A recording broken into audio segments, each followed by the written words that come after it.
حضرت ابن عمر رضی اللہ عنہ فرماتے ہیں کہ حضرت عمر بن خطاب رضی اللہ عنہ نے حضرت علی بن ابی طالب رضی اللہ عنہ سے فرمایا، اے ابو الحسن، کئی مرتبہ آپ حضور اقدس صلی اللہ علیہ وآلہ وسلم کی مجلس میں موجود ہوتے تھے اور ہم غائب ہوتے تھے، اور کبھی ہم موجود ہوتے تھے اور آپ غیر حاضر۔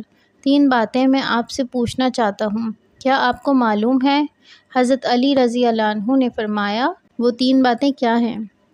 حضرت عمر رضی اللہ عنہ نے فرمایا کہ ایک آدمی کو ایک آدمی سے محبت ہوتی ہے حالانکہ اس نے اس میں کوئی خیر کی بات نہیں دیکھی ہوتی، اور ایک آدمی کو ایک آدمی سے دوری ہوتی ہے حالانکہ اس نے اس میں کوئی بری بات دیکھی نہیں ہوتی، اس کی کیا وجہ ہے؟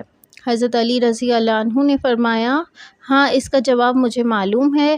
حضور اکرم صلی اللہ علیہ وآلہ وسلم نے فرمایا کہ انسانوں کی روحیں ازل میں ایک جگہ اکٹھی رکھی ہوئی تھیں، وہاں وہ ایک دوسرے کے قریب آ کر آپس میں ملتی تھیں، جن میں وہاں آپس میں تعارف ہو گیا، ان میں یہاں دنیا میں الفت ہو جاتی ہے، اور جن میں وہاں اجنبیت رہی، وہ یہاں دنیا میں ایک دوسرے سے الگ رہتے ہیں۔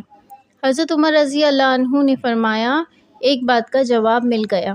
دوسری بات یہ ہے کہ آدمی حدیث بیان کرتا ہے، کبھی اسے بھول جاتا ہے، کبھی یاد آ جاتی ہے، اس کی کیا وجہ ہے؟ حضرت علی رضی اللہ عنہ نے فرمایا، میں نے حضور اکرم صلی اللہ علیہ وآلہ وسلم کو یہ ارشاد فرماتے ہوئے سنا کہ جیسے چاند کا بادل ہوتا ہے، ایسے ہی دل کے لیے بھی بادل ہے۔ چاند خوب چمک رہا ہوتا ہے، بادل اس کے سامنے آ جاتا ہے تو اندھیرا ہو جاتا ہے، اور جب بادل ہٹ جاتا ہے، چاند پھر چمکنے لگتا ہے۔ ایسے ہی آدمی ایک حدیث بیان کرتا ہے، وہ بادل اس پر چھا جاتا ہے تو وہ حدیث بھول جاتا ہے، اور جب اس سے وہ بادل ہٹ جاتا ہے تو اسے وہ حدیث یاد آ جاتی ہے۔ حضرت عمر رضی اللہ عنہ نے فرمایا، 2 باتوں کا جواب مل گیا۔ تیسری بات یہ ہے کہ آدمی خواب دیکھتا ہے تو کوئی خواب سچا ہوتا ہے، کوئی جھوٹا، اس کی کیا وجہ ہے؟ حضرت علی رضی اللہ عنہ نے فرمایا، جی ہاں، اس کا جواب بھی مجھے معلوم ہے۔